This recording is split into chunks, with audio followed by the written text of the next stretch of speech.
ಇವತ್ತಿನ ಪತ್ರಿಕಾಗೋಷ್ಠಿ ಕರೆದ ಉದ್ದೇಶ ಕಣೇರಿ ಮಠದ ಪರಮ ಪೂಜ್ಯ ಇವತ್ತು ಪತ್ರಿಕಾಗೋಷ್ಠಿ ಕರೆದ ಉದ್ದೇಶ ಕಣೇರಿ ಮಠದ ಪರಮ ಪೂಜ್ಯ ಶ್ರೀ ಅದೃಶ್ಯ ಕಾಡಸಿದ್ದೇಶ್ವರ ಮಹಾಸ್ವಾಮಿಗಳ ಮತ್ತು ಪ್ರತ್ಯೇಕ ಲಿಂಗಾಯತ ಧರ್ಮವನ್ನು ಪ್ರತಿಪಾದಿಸ್ತಕ್ಕಂಥ ಸ್ವಾಮಿಗಳ ಮಧ್ಯೆ ಸಂಘರ್ಷ ಪ್ರಾರಂಭ ಆಗಿದೆ. ಇದು ಭಾಳ ವರ್ಷಗಳಿಂದ ನಡೀತಾ ಇದೆ. ಅದು ಪ್ರಾಥಮಿಕ ಹಂತದಲ್ಲಿ ಅಂಥ ಚರ್ಚೆಗೂ ಇವತ್ತಿನ ಚರ್ಚೆಗೂ ಭಾಳಷ್ಟು ಬದಲಾವಣೆ ಆಗ್ಯದ. ಇವತ್ತು 99% ಸ್ವಾಮಿಗಳು ನಾವೆಲ್ಲ ಹಿಂದೂ, ನಾವೆಲ್ಲ ಒಂದು ಅಂತಕ್ಕಂಥ ಸಂದೇಶವನ್ನು ಕೊಡಕತ್ತಾರೆ. ಪಂಚಪೀಠದ ಜಗದ್ಗುರುಗಳು ಕೂಡ ಹಿಂದೂ ವೀರಶೈವಲಿಂಗಾಯತರ ಇರೋಣ ಅಂತಕ್ಕಂಥ ಸಂದೇಶವನ್ನು ಕೊಟ್ಟಿದ್ದಾರೆ. ನಮ್ಮ ಭಾರತೀಯ ಜನತಾ ಪಕ್ಷದ ರಾಜ್ಯದ ಅಧ್ಯಕ್ಷರಾದಂಥ BY ವಿಜೇಂದ್ರರು ಕೂಡ ನಾವೆಲ್ಲ ಹಿಂದೂಗಳು ಅಂತಕ್ಕಂಥ ಸಂದೇಶವನ್ನು ಕೂಡ ಇವತ್ತು ರಾಜ್ಯ ಜನರಿಗೆ ಕೊಟ್ಟಿದ್ದಾರೆ. ಆದರೆ ಕಾಂಗ್ರೆಸ್ ಇವತ್ತು ಹಿಂದೂಗಳನ್ನು ಇಬ್ಬಾಗ ಮಾಡಕ್ಕೆ ಹೊರಟದ್ದು. ವಿಜಯಪುರದ ಜಿಲ್ಲಾ ಉಸ್ತುವಾರಿ ಮಂತ್ರಿಯಾದಂಥ MB ಪಾಟೀಲರು ಈ ಮೊದಲು ಕಾಂಗ್ರೆಸ್ ಸರ್ಕಾರ ಇದ್ದಾಗ ಹಿಂದೂಗಳನ್ನು ಇಬ್ಬಾಗ ಮಾಡ್ಬೇಕಂತೇಳಿ ಕೈ ಸುಟ್ಕೊಂಡಿದ್ದಾರೆ. ನಾ MB ಪಾಟೀಲರಿಗೆ ಒಂದು ಮಾತನ್ನು ಹೇಳಕ್ಕೆ ಇಚ್ಛೆಪಡ್ತೀನಿ. ನೀವು CM ಆಗುವ ಕನಸಿನಿಂದ ಹಿಂದೂಗಳನ್ನ ಇಬ್ಬಾಗ ಮಾಡಬೇಡ್ರಿ ಅಂತಕ್ಕಂಥ ಮನವಿಯನ್ನು ಕೂಡ ಅವ್ರಿಗೆ ನಾನು ಮಾಡೋಕ್ಕೆ ಇವತ್ತು ಇಚ್ಛೆ ಪಡ್ತಾ ಇದ್ದೀನಿ. ನೀವು CM ಆಗೋದಾದ್ರೆ ನಮ್ಮ ಅಭ್ಯಂತರ ಇಲ್ಲ, ನೀವು CM ಆಗಿರಿ. ಅದು ಯಾವಾಗ ಆಗಬೇಕಂದ್ರೆ ಈಗೇನು ನವಂಬರ್ ಕ್ರಾಂತಿ ಏನು ಚರ್ಚೆ ಆಗತ್ತೈತಿ, ಈ ನವಂಬರ್ ಕ್ರಾಂತಿಯೊಳಗೆ ನೀವು CM ಆಗಬೇಕು. ಈಗ DK ಶಿವಕುಮಾರ್ ಅವರು ಕೂಡ ಮುಖ್ಯಮಂತ್ರಿ ಆಗಬೇಕು ಅಂತಕ್ಕಂಥ ವಿಚಾರದಿಂದ ಮುಖ್ಯಮಂತ್ರಿ ಸಿದ್ದರಾಮಯ್ಯರನ್ನು ಕುರ್ಚಿಯಿಂದ ಕೆಳಗಿಳಿಸಿ CM ಆಗ್ಲಿಕ್ಕೆ ಡೈರೆಕ್ಟಾಗಿ ಪ್ರಯತ್ನ ಮಾಡಕತ್ತಾರೆ. ನೀವು MB ಪಾಟೀಲರು ನೀವು ಕೂಡ CM ಆಗುವ ಕನಸಿನಿಂದ ಸಿದ್ದರಾಮಯ್ಯವ್ರನ್ನ ಕೆಳಗಿಳಿಸಿ CM ಆಗೋಕ್ಕೆ ನೀವು ಇಂಡೈರೆಕ್ಟಾಗಿ ಪ್ರಯತ್ನ ಮಾಡಕತ್ತೀರಿ. ಅದು ನಮ್ಮ ಅಭ್ಯಂತರ ಇಲ್ಲ.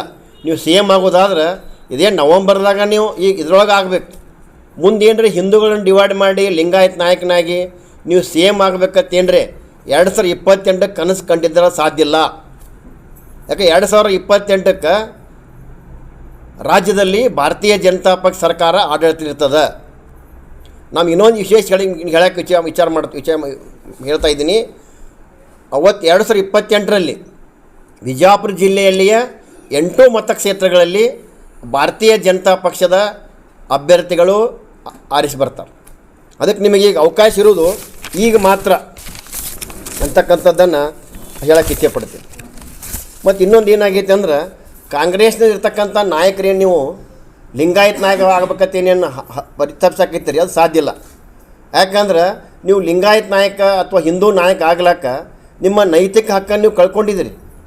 ಯಾಕೆ ಮೊನ್ನೆ ನಡೆದಂಥ ಧರ್ಮಸ್ಥಳದಲ್ಲಿ ಆದಂಥ ಒಂದು ಅನಾಹುತಗಳು ನೋಡಿದ್ರೆ, ಇವು ಧರ್ಮಸ್ಥಳದ ವೀರೇಂದ್ರ ಹೆಗಡೆಯವರು ಧರ್ಮಾಧಿಕಾರಿಗಳು ಇವತ್ತು ಭಾಳ ವರ್ಷಗಳಿಂದ ಹಳ್ಳಿಗಳಲ್ಲಿ ಗ್ರಾಮೀಣ ಅಭಿವೃದ್ಧಿ ಸಂಘ ಮಾಡುವ ಮೂಲಕ ಅಲ್ಲಿರ್ತಕ್ಕಂಥ ಬಡವರಿಗಿರ್ಬೋದು, ಯುವಕರಿಗೆ, ನಿರುದ್ಯೋಗ ಯುವಕರಿಗಿರ್ಬೋದು, ಬಡ ಹೆಣ್ಣು ಮಕ್ಕಳಿಗೆ ಸ್ವಾವಲಂಬಿ ಬದುಕನ್ನು ಆಗಲಿಕ್ಕೆ ಎಲ್ಲ ಪ್ರಯತ್ನ ಮಾಡಿದ್ದಾರೆ. ಇವತ್ತು ಅವ್ರು ಮಾಡ್ಯಾರ ತಿಳ್ಸಿಂದ ಹಳ್ಳಿಗಳಲ್ಲಿ ಕೂಡ ಎಲ್ಲ ಬಡ ಹೆಣ್ಣು ಮಕ್ಕಳಿರ್ಬೋದು ಎಲ್ಲರೂ ಸ್ವಾವಲಂಬಿಯಾಗಿ ಬದುಕಾಕೈತಾರೆ. ಇದರಿಂದ ಈ ಮತಾಂತರ ಮಾಡ್ತಕ್ಕಂಥ ವ್ಯಕ್ತಿಗಳನ್ನ ದೂರಿಟ್ಟಾರೆ ಅವ್ರು ಇವತ್ತು ಹಳ್ಳಿಗಳಿಗೆ ಕೂಡ. ಅದೇ ರೀತಿ ಇವತ್ತು ನೀವು ಧರ್ಮಸ್ಥಳದ ಗುರುಗಳಿಗೆ ಕೂಡ ಅನ್ಯಾಯ ಮಾಡಿದ್ರಿ. ಅದೇ ರೀತಿ ಇವತ್ತು ನಾವು ನೋಡ್ತಾ ಇದ್ದೀವಿ ಕಣಿಯರಿ ಗುರುಗಳದು ಇವತ್ತು ಸಾಮಾಜಿಕವಾಗಿ ಇವತ್ತು ಭಾಳಷ್ಟು ಬಡವರಿಗೆ, ಇವತ್ತು ರೈತರಿಗೆ ಮಾರ್ಗದರ್ಶನ ಮಾಡೋದಿರ್ಬೋದು, ನಿರುದ್ಯೋಗಿಗಳಿಗೆ ಉದ್ಯೋಗ ಕೊಡ್ತಕ್ಕಂಥದ್ದಿರ್ಬೋದು, ಭಾಳಷ್ಟು ಸಾಮಾಜಿಕವಾಗಿ ಅವ್ರು ಹೋರಾಟ ಮಾಡಕತ್ತಾರೆ. ಅವರು ಮತ್ತು ಧರ್ಮಸ್ಥಳ ಗುರುಗಳು ಕಾರ್ಯವ್ಯಾಪ್ತಿ ಒಂಥರ ಸೇಮ ಅದ. ಆದ್ರೆ ಅಂಥ ಗುರುಗಳಿಗೂ ಕೂಡ ನೀವು ಬಿಡ್ತಾ ಇಲ್ಲ, ಅವ್ರಿಗೆ ಕೂಡ ಇವತ್ತು ಹಿಂಸೆ ಕೊಡ್ತಾ ಇದೆ. ಅಷ್ಟೇ ಅಲ್ಲ, ಇವತ್ತು ಪಂಚಮಸಾಲಿ ಸಮಾಜ ಭಾಳ ದೊಡ್ಡ ಸಮಾಜ, ರೈತಾಪಿ ಸಮಾಜ, ಅವರು ಬಡ ಮಕ್ಕಳಿಗಾಗಿ ಒಂದು 2A ಮೀಸಲಾತಿ ಹೋರಾಟ ಹಮ್ಮಿಕೊಂಡ್ರೆ ಬೆಳಗಾವಿ ಅಧಿವೇಶನದಲ್ಲಿ ತಾವು ಲಾಠಿ ಚಾರ್ಜ್ ಮಾಡಿದಿರಿ. ಅದೇ ಪಂಚಮಸಾಲಿ ಸಮಾಜ ಯಡಿಯೂರಪ್ಪನವ್ರು ಮುಖ್ಯಮಂತ್ರಿ ಇದ್ದಾಗ ಬೊಮ್ಮಾಯಿಯವ್ರು ಮುಖ್ಯಮಂತ್ರಿ ಇದ್ದಾಗ ಕೂಡ ಹೋರಾಟ ಮಾಡಿದರು. ನಿಮ್ಮ ಥರ ಈ ಲಾಠಿ ಚಾರ್ಜ್ ಮಾಡ್ತಕ್ಕಂಥ ಕೆಲಸಕ್ಕೆ ಕೈ ಹಾಕಲಿಲ್ಲ. ಇವತ್ತು ಎಸ್ ಸಿ ಎಸ್ ಟಿ ಜನಾಂಗದ ಹಣವನ್ನು ಕೂಡ ನೀವು ಪ್ರತಿ ವರ್ಷ ದುರುಪಯೋಗ ಮಾಡಬೇಕಾಗೈತೆ. ಎಸ್ ಟಿ ಹಣವನ್ನು ಚುನಾವಣೆಗೆ ಬಳಕೆ ಮಾಡ್ಕೊಂಡ್ರಿ ನೀವು. ಇದೆಲ್ಲ ನೋಡಿದ್ರೆ ಇವತ್ತು ನಮಗೇನು ಅನ್ಸಾಕತ್ತೆ ಅಂದ್ರೆ, ನಮ್ಮ 1947ರ ಪೂರ್ವದಲ್ಲಿ ನಮ್ಮ ಬ್ರಿಟಿಷರೇನು ಭಾರತ ದೇಶ ಆಳ್ತಿದ್ರು, ಅವಾಗ ನಮ್ಮ ಹಿರಿಯರು ಏನು ಪೂರ್ವಜರು ಹೇಳ್ತಾರೆ ಅವ್ರು ಅನುಭವಿಸಿದ ಕಷ್ಟಗಳನ್ನು. ನಮಗೇನು ಅನ್ಸಾಕತ್ತೆ ಅಂದ್ರೆ, ಇವತ್ತು ರಾಜ್ಯದಲ್ಲಿ ಬ್ರಿಟಿಷರು ಬಂದು ಹೊಕ್ಕಾರೇನೋ ಅನ್ನುವಂಗೆ ಇವತ್ತು ವಾತಾವರಣ ಕ್ರಿಯೇಟ್ ಆಗೈತೆ ರಾಜ್ಯದಾಗ. ಅದಕ್ಕೆ ನೀವು ಮಾಡಬೇಕಾದ ಕೆಲಸ ಸಾಕಷ್ಟು ಅದಾವೆ, ಆ ಕಡೆ ನೀವು ಲಕ್ಷ್ಯ ಕೊಡ್ತಾ ಇಲ್ಲ. ಇವತ್ತು ನಾ ಬಬಲೇಶ್ವರ ಮತಕ್ಷೇತ್ರದ ಒಬ್ಬ ಮತದಾರನಾಗಿ, ಭಾರತೀಯ ಜನತಾ ಪಕ್ಷ ಜಿಲ್ಲಾಧ್ಯಕ್ಷನಾಗಿ ಸಾಕಷ್ಟು ಹೋರಾಟಗಳು ಮಾಡ್ತಾಯಿದ್ದೀವಿ, ಪತ್ರಿಕಾಗೋಷ್ಠಿಗಳು ಮಾಡ್ತಾಯಿದ್ದೀವಿ. ನೀವು ಪತ್ರಿಕೆಯನ್ನು ಓದ್ತಿರೋ ಇಲ್ಲ ಅಂತಕ್ಕಂಥ ಪ್ರಶ್ನೆ ನಾವು ಬರಾಕತ್ತೈತಿ. ಇವತ್ತು ವಿರೋಧ ಪಕ್ಷದವರಿಗೆ ಕೇಳಿದಂಥ ಸಮಸ್ಯೆಗಳನ್ನು ಇಟ್ಟಾಗ ಅವಕ್ಕೆ ಉತ್ತರ ಕೊಡಬೇಕಾದದ್ದು ಆಡಳಿತ ಇರ್ತಕ್ಕಂಥ ಸಚಿವರದ ಕೆಲಸ ಅದು. ಆದರೆ ಆ ಕೆಲಸ ಮಾಡೋಕತ್ತಿಲ್ಲ. ಇವತ್ತು ಬಬಲೇಶ್ವರ ಮತಕ್ಷೇತ್ರದಾಗನ ಹಳ್ಳಿಗಳ ರೋಡ್ ಹೆಂಗದಾವ ಅಂದ್ರೆ ತೆಗ್ಗುಂಡಿಂದ ಕೂಡ್ಬಿಟ್ಟವು. ಅದನ್ನು ಬಿಡ್ರಿ, ಇವತ್ತು ನಾವು ಬಬಲೇಶ್ವರ ಮತಕ್ಷೇತ್ರ ಬರ್ತಕ್ಕಂಥ ಹಳ್ಳಿಗಳು ಇವತ್ತು ಬಿಜಾಪುರ ಜಮಖಂಡಿ ರೋಡ್ ಇರ್ಬೋದು ಅಥವಾ ಬಿಜಾಪುರ ಗಲ್ಗಲ್ ರೋಡ್ ಬರ್ತಕ್ಕಂಥ ಹಳ್ಳಿಗಳು ಏನದ ಎಲ್ಲ ಹಳ್ಳಿಗಳು ಇವತ್ತು ಅವ್ರು ಬಿಜಾಪುರ ಬರಬೇಕಾಗ್ತೈತಿ. ಇಲ್ಲಿಗೆ ಹಾಸ್ಪಿಟಲ್ ದವಾಖಾನೆ ಕೆಲಸಕ್ಕೋ ಬೇರೆ ಬೇರೆ ಮಾರ್ಕೆಟಿಂಗೋ ಬರಬೇಕಾದಂಥ ಅನಿವಾರ್ಯ ಅದ. ಸೈಕಲ್ ಮೋಟ್ರ್ ಮೇಲೆ ಬರುವಂಥ ಸಂದರ್ಭದಾಗ ಅವ್ರು ಹೊಳ್ಳಿ ಹೋಗೋದು ಬರೋದು ಇಷ್ಟು ಕಷ್ಟ ಅನುಭವಿಸಕತ್ಯಾರ. ಭಾಳ ನೋವಿನ ಸಂಗತಿ ಅದ. ಯಾಕೆ ನೀವಂತೂ ಮತಕ್ಷೇತ್ರಕ್ಕೆ ಯಾವಾಗಲೂ ಬರ್ತೀರಿ, ಆ ತ್ರಾಸು ನಿಮ್ಗೆ ಆಗೋದಿಲ್ಲ. ಅಲ್ಲಿ ಮತಕ್ಷೇತ್ರದಲ್ಲಿ ಅನುಭವಿಸುವಂತಕ್ಕಂಥ ಈ ಜನಸಾಮಾನ್ಯರ ಕಷ್ಟಕ್ಕೆ ನೀವೇನು ಉತ್ತರ ಕೊಡ್ತಾಯಿದ್ರಿ ಅಂತಕ್ಕಂಥದ್ದು. ನಾನು ಕೂಡ ಒಂದೆಲ್ಲ ಪತ್ರಿಕಾಗೋಷ್ಠಿ ಮಾಡಿದ್ನಿ. ಆಶ್ರಮ ಸುತ್ತಮುತ್ತ ಬಡಾವಣೆ ಎಲ್ಲ ತೆಗ್ಗಂಡು ಕುಡಿಯಾವತ್ತೇಸಿಂದ ವಿಜಾಪುರದಲ್ಲಿ ಭಾಳಷ್ಟು ಏರಿಯಾಗಳಲ್ಲಿ ತೆಗ್ಗುಂಡಿಗಳಿಂದ ಕೂಡಿದಾವೆ. ಅವಕ್ಕೆ ನೀವು ಗುಂಡಿಗಳು ಮುಚ್ಚತಕ್ಕಂಥ ಕೆಲಸನೂ ಕೂಡ ನೀವು ಮಾಡ್ತಾಯಿಲ್ಲ. ಅದೇ ರೀತಿ ವಿಜಾಪುರ ಗುತ್ತಿಗೆದಾರ ಪರಿಸ್ಥಿತಿ ಏನೋ ರಾಜ್ಯದಾಗ ಇವತ್ತು ಭಾಳ ಗಂಭೀರದ ಗುತ್ತಿಗೆದಾರ ಪರಿಸ್ಥಿತಿ ರಾಜ್ಯದ ಬಿಡು. ನಾವೀಗ ನಾವು ಜಿಲ್ಲಾ ಅಧ್ಯಕ್ಷನಾಗಿ ನಾವು ವಿಜಾಪುರ ಉಸ್ತುವಾರಿ ಮಂತ್ರಿಗಳು ಕೇಳಕ್ಕೆ ಇಚ್ಛೆ ಪಡ್ತೀನಿ. ಬಿಜಾಪುರ ಜಿಲ್ಲೆ ಗುತ್ತಿಗೆದಾರರು ಇವತ್ತು ಭಾಳಷ್ಟು ಕಷ್ಟ ಅನುಭವಿಸಕತ್ಯಾರ. ಸಾಲಗಾರ ಬಂದು ಮನೆ ಮುಂದೆ ಕುಂಡ್ರಾಕತ್ಯಾರ. ಗುತ್ತಿಗೆದಾರರು ಮನೆ ಬಿಟ್ಟು ಪರಾರಿಯಾಗಿದ್ದಾರೆ. ವಿಜಾಪುರ ಜಿಲ್ಲೆಯ ಉಸ್ತುವಾರಿ ಮಂತ್ರಿಗಳು ಅವ್ರ ಬಗ್ಗೆ ಕಳಕಳಿ ಬೇಕಲ್ಲ ನಿಮಗೆ. ಇನ್ನೊಂದು ವಿಷಯಕ್ಕೂ ಪತ್ರಿಕಾಗೋಷ್ಠಿ ಮಾಡಿದ್ನೆ. ಇವತ್ತು ರಾಜ್ಯದಲ್ಲಿ ಸಹಕಾರಿ ಸಕ್ಕರೆ ಕಾರ್ಖಾನೆಗಳು ಭಾಳಷ್ಟು ಫೈನಾನ್ಸ್ ಪರಿಸ್ಥಿತಿಯಲ್ಲಿ ಭಾಳ ಕಠಿಣಾಗಿ ತೊಂದರೆ ಅನುಭವಿಸಕತ್ಯಾವ. ಇವತ್ತು ನಮ್ಮ ದೇಶದ ಪ್ರಧಾನಮಂತ್ರಿ ನರೇಂದ್ರ ಮೋದಿಜಿಯವರಾಗಿರ್ಬೋದು, ಸಹಕಾರಿ ಮಂತ್ರಿ ಅಮಿತ್ ಶಾ ಆಗಿರ್ಬೋದು, ಇದನ್ನು ಅರಿತು ಏನು ಮಾಡಿದ್ರು ಅವರು, NCDC ಅಂತಕ್ಕಂಥ ಏನು ಕೇಂದ್ರ ಸರ್ಕಾರದ ಏನು ಹಣಕಾಸಿನ ಸಂಸ್ಥೆ ಅದ, ಅವರು ಯಾವಾಗಲೂ ಈ ಸಹಕಾರಿ ಕ್ಷೇತ್ರಕ್ಕೆ ಸಾಲ ಕೊಡ್ಕೋತದಾರ. ಅವರು ಸ್ವಲ್ಪ ಅಲ್ಲಿ ಬಡ್ಡಿ ಹೆಚ್ಚಿರ್ತದೆ. ಯಾವ ಲಾಸ್ ಅದಾವ ಉತ್ತೇಜನ ಆಗಬೇಕಂತ ತಿಳ್ಸಿಂದ ರಾಜ್ಯ ಸರ್ಕಾರಕ್ಕೆ ದುಡ್ಡು ಕೊಡೋಕೆ ತಯಾರಿದ್ರು. ಆ ದುಡ್ಡು ತೆಗೆದುಕೊಂಡು ನೀವು ನಿಮ್ಮ ರಾಜ್ಯದಿರ್ತಕ್ಕಂಥ ಸಹಕಾರಿ ಸಕ್ಕರೆ ಕಾರ್ಖಾನೆ ಕೊಟ್ಟರೆ ಸಕ್ಕರೆ ಕಾರ್ಖಾನೆ ಉತ್ತೇಜನ ಆಗ್ತಿದ್ದು. ಇಲ್ಲೇ ಪಕ್ಕದ ಮಹಾರಾಷ್ಟ್ರ ಸರ್ಕಾರ ಇವತ್ತು ಆ ಹಣವನ್ನು ಬಳಕೆ ಮಾಡಿಕೊಂಡು ಅಲ್ಲಿರ್ತಕ್ಕಂಥ ಸಹಕಾರಿ ರಂಗ ಇವತ್ತು ಉತ್ತೇಜನಗೊಂಡದ, ಸಕ್ಕರೆ ಕಾರ್ಖಾನೆ ಉತ್ತೇಜನಗೊಂಡಿದ್ದಾವೆ. ಇವತ್ತು ಬಿಜಾಪುರ ಜಿಲ್ಲೆಯಲ್ಲಿ ಮಾತಾಡ್ತೀನಿ ನಾನು. ಇಲ್ಲಿ 2 ಸಹಕಾರಿ ಸಕ್ಕರೆ ಕಾರ್ಖಾನೆ ಅದಾವೆ. ಒಂದು ಭೀಮಾಶಂಕರ ಸಹಕಾರಿ ಸಕ್ಕರೆ ಕಾರ್ಖಾನೆ, ಅದಕ್ಕೆ ಅಧ್ಯಕ್ಷ ಯಾರದಾರ? ಕಾಂಗ್ರೆಸ್ಸಿನ ಶಾಸಕರ ಅಧ್ಯಕ್ಷರದಾರ. ಇನ್ನೊಂದು ನಂದಿ ಸಹಕಾರಿ ಸಕ್ಕರೆ ಕಾರ್ಖಾನೆ, ಅಲ್ಲಿ ನಾನು ಒಬ್ಬ ನಿರ್ದೇಶಕನಾಗಿದ್ದೀನಿ. ಆದರೆ ಆಡಳಿತ ನಡೆಸಕ್ಕಂಥವ್ರು ಅಲ್ಲಿ ಅಧ್ಯಕ್ಷರಿರ್ಬೋದು, ಅಲ್ಲಿ ಕೆಲವೊಂದು ನಿರ್ದೇಶಕರು ನಿಮ್ಮ ಅನುಯಾಯಿಗಳದಾರ. ಇವತ್ತು ನೀವು ಅದ ಕಡೆಯೂ ಗಮನ ಕೊಡ್ತಾ ಇಲ್ಲ. ನೀವು ಈ ಸಕ್ಕರೆ ಕಾರ್ಖಾನೆಗಳ ಉತ್ತೇಜನ ನಾವು ಕೇಳ್ತೀವಿ ಅಂದ್ರೆ ಅರ್ಥ ಸಕ್ಕರೆ ಕಾರ್ಖಾನೆಗಳಿಗೆ ಅಲ್ಲ. ಅದನ್ನು ಸಕ್ಕರೆ ಕಾರ್ಖಾನೆಗಳಿಗೆ ಏನು ಸಕ್ಕರೆ ಕಬ್ಬನ್ನು ಪೂರೈಸ್ತಾರೋ ಆ ರೈತರಿಗೆ ಅನುಕೂಲ ಆಗ್ತದೆ ಅಂತಕ್ಕಂಥ ಒಂದು ಕಳಕಳಿಯಿಂದ ನಾವು ಕೇಳಕತ್ತೀವೋ, ಅದಕ್ಕೂ ಇಲ್ಲಿ ಉತ್ತರ ಕೊಡ್ತಾ ಇಲ್ಲ ನೀವು. ಇವತ್ತು ಬಿಜಾಪುರ ಜಿಲ್ಲೆಗೆ ಸರ್ಕಾರಿ ವೈದ್ಯ ಕಾಲೇಜ್ ಆಗಬೇಕಂತ ತಿಳಿಸಿಂದ ಕಳೆದ ಒಂದೂವರೆ ತಿಂಗಳದಿಂದ ಸ್ಟ್ರೈಕ್ ಕೂತಾರ, ಹೋರಾಟ ಅಂದರೆ ನಿಮ್ಮ ಕಣ್ಣಿಗೇನು ಕಾಣುವುದಿಲ್ಲ ಏನದು. ಅಲ್ಲಿ ಕೂತಂಥವ್ರೇನು ಅವ್ರ ಮಕ್ಕಳು MBBS ಕಲಿಬೇಕಾಗಿಲ್ಲ. ಅವರು ಸಮಾಜಕ್ಕೆ ಕಳಕಳಿ ಇರ್ತಕ್ಕಂಥ ವ್ಯಕ್ತಿಗಳು ಇವತ್ತು ಬಿಜಾಪುರಕ್ಕೆ ಸರ್ಕಾರಿ ವೈದ್ಯ ಕಾಲೇಜ್ ಆಗಬೇಕಂತ ತಿಳಿಸಿಂದ ಹೋರಾಟ ಮಾಡ್ತಿದ್ರೆ ಅವ್ರ ಕಡೆ ಗಮನನೇ ಇಲ್ಲ. ನಿಮ್ಮ ಕಡೆ ಒಬ್ಬ ಮುಖ್ಯಮಂತ್ರಿ ಬರಬೇಕಲ್ಲಿ ಒಂದೂವರೆ ತಿಂಗಳಾಗೈತೆ ಅಂದ್ರೆ ಉಸ್ತುವಾರಿ ಮಂತ್ರಿ ಒಂದು ಬಿಡ್ರಿ ಬಂದವರಿಗೆ ನಾವು ಮಾನವೀಯತೆ ಇದ್ರೆ ಅವರನ್ನು ಇಲ್ಲ ನಾವು ಸರ್ಕಾರಿ ವೈದ್ಯ ಕಾಲೇಜ್ ಮಾಡ್ತೀವಿ. ಯಾಕೆ ಇಲ್ಲಿ ಎಲ್ಲ ವ್ಯವಸ್ಥೆ ಇದೆ ಸರ್ಕಾರಿ ವೈದ್ಯ ಕಾಲೇಜ್ ಮಾಡೋಕ್ಕೆ. ನಾವು ಮಾಡ್ತೀವಿ ಅಂತಕ್ಕಂಥ ಬಾಯಿಂದ ಹೇಳಿಕೆನೂ ಬರಲಾರ್ದಂಗೆ ನಿಮಗೆ ಬಾಯಿ ಬಿದ್ದು ಹೋಗೈತೆ ಅಂತಕ್ಕಂಥ ಒಂದು ಮಾತನ್ನು ಕೂಡ ಅವ್ರಿಗೆ ನಾನು ಕೇಳೋಕ್ಕೆ ಇಚ್ಛೆಪಡ್ತೀನಿ. ಇವತ್ತು ಫುಡ್ ಪಾರ್ಕ್ ಬಿಜಾಪುರದಲ್ಲಿ ಒಂದು ಫುಡ್ ಪಾರ್ಕ್ ಭಾರತೀಯ ಜನತಾ ಸರ್ಕಾರ ಇದ್ದಾಗ ಆ ಫುಡ್ ಪಾರ್ಕಿಗೆ ಜಾಗವನ್ನು ಅಲಾಟ್ ಮಾಡಿಕೊಂಡ್ರು. ಅದಕ್ಕೆ 5 ಕೋಟಿ ರೂಪಾಯಿ ರೊಕ್ಕ ರಿಲೀಸ್ ಮಾಡಿದರು, ಹಣವನ್ನು ರಿಲೀಸ್ ಮಾಡಿದರು. ಅದಕ್ಕೆ ಕಂಪೌಂಡ್ ಕಟ್ಟಿದ್ದಾರೆ ಅಷ್ಟೇ. ಈ ರೈತರಿಗೆ ಅನುಕೂಲ ಆಗುವಂಗೆ ಫುಡ್ ಪ್ರೊಸೆಸ್ ಆಗಿರ್ಬೋದು, ಸಾಕಷ್ಟು FPO ಸಂಸ್ಥೆಗಳಿದಾವೆ ವಿಜಯಪುರ ಜಿಲ್ಲೆಯಲ್ಲಿ. ಆ ಸಂಸ್ಥೆಗಳಿಗೆ ನೀವು ಜಾಗ ಅಲಾಟ್ ಮಾಡಿದ್ರೆ ಅವ್ರು ಕೋಲ್ಡ್ ಸ್ಟೋರೇಜ್ ಮಾಡ್ಬೋದು, ಬೇರೆ ಬೇರೆ ಆ್ಯಕ್ಟಿವಿಟಿಗಳನ್ನು ಅಲ್ಲಿ ಮಾಡಲಿಕ್ಕೆ ಅನುಕೂಲ ಆಗ್ತೈತಿ. ಇವತ್ತು ಮತ್ತು ಬೆಳೆ ಪರಿಹಾರ ವಿಷಯಕ್ಕೆ ಬಂದ್ರೆ ಇವತ್ತು ಕೇಂದ್ರ ಸರ್ಕಾರ ಘೋಷಣೆ ಮಾಡಿಬಿಡ್ತೀವಿ ಇವತ್ತು. ಆದರೆ ಇವತ್ತು ರಾಜ್ಯ ಸರ್ಕಾರ ಬರೀ ಇನ್ನೂ ಸರ್ವೆ ಅನ್ಕೋತ ಬರೀ ಮೊಂಡತನ ಮಾಡ್ತಾಯಿದೆ. ಯಾಕೆ ಇನ್ನೂ ಹಿಂಗೆ ಈ ರೀತಿ ನೂರಾರು ಸಮಸ್ಯೆಗಳು ರಾಜ್ಯದಾಗ ಅದಾವೆ. ಅದಕ್ಕೆ ಅವು ಕಡೆ ಗಮನ ಕೊಡ್ರಿ. ಇವತ್ತು ನೀವು ಜಾತಿ ಮಗಳ ಮಧ್ಯದಲ್ಲಿ ಜಗಳ ಹಚ್ಚಕ್ಕಂಥ ಕೆಲಸ ಮಾಡಬೇಡ್ರಿ. ಮೊದಲು ಕೂಡ ಹಿಂದೂ ಮುಸ್ಲಿಂ ಅಂತಕ್ಕಂಥದ್ದು ಎಷ್ಟು ಬಾಂಧವ್ಯದ ಬದುಕಿತ್ತು ನಮ್ಮ ಹಳ್ಳಿ ಒಳಗೆ.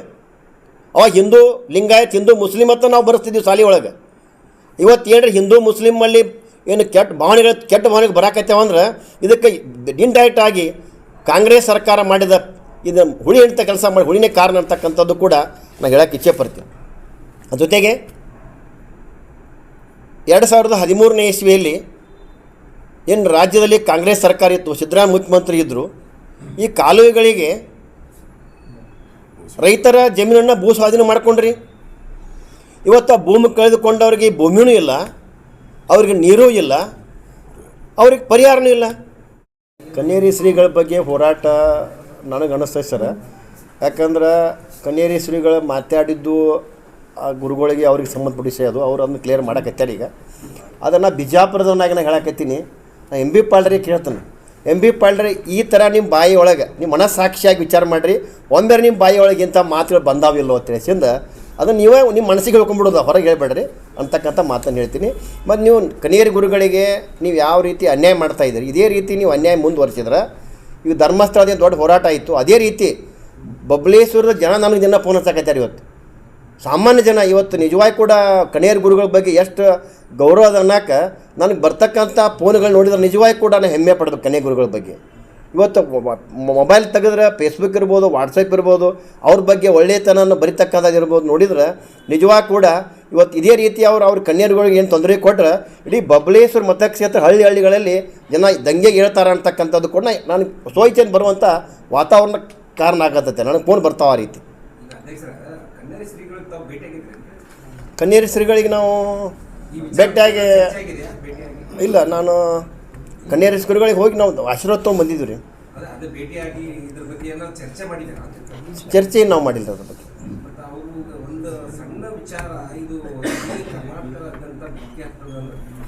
ಹೋಗಿ ವಿಚಾರ ಮಾಡಿ ಕನ್ನೇರಿ ಶ್ರೀಗಳನ್ನು ಇದನ್ನು ಎಲ್ಲೋ ಒಂದ್ ಕಡೆ ಒಂದು ಹೆಜ್ಜೆ ಹಿಂದೆ ಇಟ್ಟು ಕ್ಷಮಾಪಣೆ ಕೇಳಾಗಲಿ, ಸರ್ ಕ್ಷಮಾಪಣೆ ನಾ ಆಗಲೇ ಹೇಳಿನಿ, ಕ್ಷಮೆ ವಿಷಾದ ವ್ಯಕ್ತಪಡಿಸೋದಾಗಲಿ, ಇದು ಯಾರೋ ಬೇರೆ ಧರ್ಮದವ್ರಿಗೆ ಆಗಿದ್ದಲ್ಲ, ಹಿಂದೂ ಧರ್ಮದವರು ಹಿಂದೂ ಧರ್ಮಕ್ಕೆ ಬೈದಿರ್ತಕ್ಕಂಥದ್ದಲ್ಲ. ಅದನ್ನು ಕ್ಷಮಾಪಣೆ ಕೇಳಿ ದೊಡ್ಡ ಮನಸ್ಸು ಯಾಕೆ ಸಂತರಾಗಿ ದೊಡ್ಡ ಮನಸ್ಸು ಯಾಕೆ ಮಾಡ್ತಾ ಇದ್ರು? ಏನು ಸಾರ್ವಜನಿಕರ ಜೋಡಿ ಆಟ ಆಡ್ತಾ ಇದ್ರು, ಏನು ಭಕ್ತರ ಜೋಡಿ ಆಟ ಆಡ್ತಾ ಇದ್ರು, ಇನ್ನು ಅವ್ರು ಆಟ ಆಡ್ತಾ ಇದ್ರು, ಇನ್ನು ಇವರು ಏನು ನಡೀತಾ ಇದೆ ಸರ್? ಇದು ಗುರುಗಳ ಮಧ್ಯೆ ನಡೆದಂಥದ್ದು. ಅವರು ಕಣೆ ಗುರುಗಳು ಹೇಳಿದ್ದಾರೆ ಇದು ಬಿಜಾಪುರ ಭಾಷೆ ಅಂತ ಹೇಳಿದ್ದಾರೆ. ನಾನು ಹೇಳಿನಿ, ಯಾಕಂದ್ರೆ ನಾವು ಗೆಳೆಯರೊಳಗೂ ನಾವು ದಿನ ಮಾತಾಡ್ತೀವಿ. ಅದು ನಮ್ಗೆ ಈ ಡ್ಯಾಶ್ ಮಕ್ಕಳು ನಮಗೆ ಹತ್ತಾರ, ನಾವು ಗೆಳೆಯರು ಡ್ಯಾಶ್ ಮಕ್ಕಳು ಹತ್ತೀವಿ. ಆ ಡ್ಯಾಶ್ ಮಕ್ಕಳು ಅಂದ ತಕ್ಷಣ ಡ್ಯಾಶ್ ಮಕ್ಕಳು ಆಗೋದಿಲ್ಲ. ಅದು ಬಿಜಾಪುರದ ಭಾಷೆ ಹಂಗೆ ಬಂದ್ಬಿಟ್ಟೈತಿ, ಬಿಜಾಪುರ ಭಾಷೆ ಹಂಗೆ ಬಂದ್ಬಿಟ್ಟೈತಿ. ಅದಕ್ಕೆ ನಾ ಬಿಜಾಪುರದಾಗ ಇಷ್ಟ ಮಾತ್ರ ಹೇಳ್ಬೋದು. ಆ ಕಣೆ ಗುರುಗಳ ಬಗ್ಗೆ ಅವ್ರು ಯಾಕಂದ್ರು ಏನಿಲ್ಲ ಅದ್ರ ಬಗ್ಗೆ ನಾ ಚರ್ಚೆ ಮಾಡೋಕ್ಕೆ ದೊಡ್ಡ ಗುರುಗಳು ಅದಾರ, ಅವ್ರ ಬಗ್ಗೆ ನಾ ಮಾತಾಡೋಕೆ ಹೋಗೋದಿಲ್ಲ. ಅದು ನಾ ಮಾತ್ರ ನಾವು ನಾನು ವೈಯಕ್ತಿಕ ನಾ ಹೇಳೋದಾದ್ರೆ ಇವತ್ತು ನಾವು ದಿನ ಗೆಳೆಯರಿಗೆ ಬೈದಾಡ್ತಿದ್ವಿ. ಹಳ್ಳಿಯಾಗ ಹುಟ್ಟಿ ಬಂದ ನಾನು ಒಬ್ಬ. ಯಾಕಂದ್ರೆ ಮತ್ತು ತಂದೆನ ಹಳ್ಳಿ ಒಳಗೆ ಸರ ತಂದೆ ಮಕ್ಕಳಿಗೆ ಈ ರೀತಿ ಬೈತಿರ್ತಾರ. ವೈಯಕ್ತಿಕವಾಗಿ ನೀವು ಗೆಳೆಯರಿದ್ರ ಮನ್ಯಾಗ ಬೈಕೋರಿ, ಒಂದು ರೂಮ್ನ್ಯಾಗ ಬೈಕೋರಿ. ಸಾರ್ವಜನಿಕ ಸಭೆಗಳಲ್ಲಿ ಪ್ರವಚನ ಸಂದರ್ಭದಲ್ಲಿ ಅಷ್ಟು ಜನ ಮಠಾಧೀಶರು, ಸುಮಾರು 300 ಜನ ಮಠಾಧೀಶರು ಇದರಲ್ಲಿ. ಅದು ಎಷ್ಟು ಜನ ಮಠ ಇದ್ರು ಕ್ಲಿಯರ್ ಮಾಡಿದ್ರು ಅವರು ಡ್ಯಾಶ್ ಡ್ಯಾಶ್ ಹೇಗೆ ಇಲ್ಲ ನಾ ಹೇಳಿದ್ರಿ. ಚಪ್ಪಲಿ ತಗೊಂಡು ಇಲ್ಲ ಅದೇನದ ಅಲ್ರಿ, ಅದು ಗುರುಗಳ ಮಧ್ಯೆ ನಡೆದಂಥದ. ಅದಕ್ಕೆ ಈ ಕಾಂಗ್ರೆಸ್ ಸರ್ಕಾರ ಅದನ್ನು ನಿರ್ಬಂಧ ಏರಿದಷ್ಟು ದೊಡ್ಡ ಮಾಡ್ಯಾರ. ಈ ನಿರ್ಬಂಧ ಏರ್ಲಿಕ್ಕಂದ್ರೆ ಈ ಚರ್ಚೆನೇ ಬರ್ತಿದ್ದಿಲ್ಲ. ಅವ್ರು ಇದ್ರ ಬದ್ರ ಬೇದಾಡಿಲ್ಲ. ಹಿಂದೆ ಎಲ್ಲೋ ಬೈತ್ ನಮ್ಮ ಸಾರ್ವಜನಿಕ ಸಭೆಯಲ್ಲಿ ಮಾತಾಡಿರ್ಬೋದು ಸರ್. ಒಂದು ಹೇಳ್ತಾನ್ರಿ ಅದ್ರ ಬಗ್ಗೆ ಗುರುಗಳು ಕ್ಲಿಯರ್ ಮಾಡಿದ್ದಾರೆ. ಅದನ್ನು ಆ ವಿಷಯವನ್ನು ನಾ ಮಾತು ದೊಡ್ಡವನಲ್ಲ. ಯಾಕಂದ್ರೆ ನಾವು ಹಿಂದೂಗಳಾಗಿ ನಮ್ಮ ಹಿಂದೂ ಗುರುಗಳು ಇವತ್ತು ಲಿಂಗಾಯತ್ ಪ್ರತ್ಯೇಕ ಧರ್ಮದವರು ಕೂಡ ಭಾಳಷ್ಟು ಕೆಟ್ಟ ಪದಗಳು ಬಳಸಿದ್ದು ಉದಾಹರಣೆಗಳದಾವ ಹಿಂದೂಗಳ ಬಗ್ಗೆ. ಅವು ಕೂಡ ಇವತ್ತು ಮೊಬೈಲ್ದಲ್ಲಿ ಫೇಸ್ಬುಕ್ನಲ್ಲಿ ವೈರಲ್ ಆಕೈತವ. ಲಿಂಗಾಯತ್ ಸ್ವಾಮಿಗಳು ಕೂಡ ಮಾತಾಡಿದ ಉದಾಹರಣೆಗಳು ಸಾಕಷ್ಟು ಅದಾವ. ಅವ್ರಿಗೆ ಮಾತನಾಡಿದ್ದಾರೆ. ಅವ್ರವ್ರ ವೈಯಕ್ತಿಕ ಅವ್ರೇನು ಪೊಲೀಸ್ ಕಂಪ್ಲೇಂಟೋ ಚರ್ಚೆನೋ ಇನ್ನು ಅವ್ರು ಸರಿ ಮಾಡ್ಕೋತಾರೆ ಅವರು. ಅದಕ್ಕೆ ನಾ ಕಾಂಗ್ರೆಸ್ಗೆ ಇವತ್ತು ಪ್ರತ್ಯೇಕಗೋಷ್ಠಿ ಕರೆದಿದ್ದು ಕಾಂಗ್ರೆಸ್ ಏನಿದು ಹುಳಿ ಹಿಂಡು ಕೆಲಸ ಮಾಡಾಕ್ತೈತಿ ಇದನ್ನು ಬಂದ್ ಮಾಡಿರಿ ಅಂತಕ್ಕಂಥದ್ದನ್ನು ಹೇಳಕ್ಕೆ ನಾ ಪತ್ರಿಕಾಗೋಷ್ಠಿ ಕರೆದಿದ್ದೀನಿ. ಮತ್ತು ನಿಮಗೆ ಕಾಂಗ್ರೆಸ್ ಸರ್ಕಾರಕ್ಕೆ ಕೆಲಸಕ್ಕೆ ಭಾಳ ಬೇರೆ ಅದಾವೆ. ನೀವು ಕೆಲಸ ಇರಲಿಕ್ಕೆ ಅಂದರೆ ಬೇಕಾದ್ರೆ ಅದನ್ನು ಮಾಡಿರ್ತಿದ್ದೀನಿ. ಈ ರಾಜ್ಯದ ಜನ ಭಾಳಷ್ಟು ಕಂಗೆಟ್ಟಾರ, ಪರಿಸ್ಥಿತಿ ಭಾಳ ಗಂಭೀರ ಆಗತ್ತೆ ರಾಜ್ಯದ್ದು. ಅದಕ್ಕೆ ಈ ಕಡೆ ಲಕ್ಷ ಕೊಡ್ರಿ ಅಂತ ಹೇಳಕ್ಕೆ ನಾ ಪತ್ರಿಕಾಗೋಷ್ಠಿ ಕರೆದಿದ್ದೆ.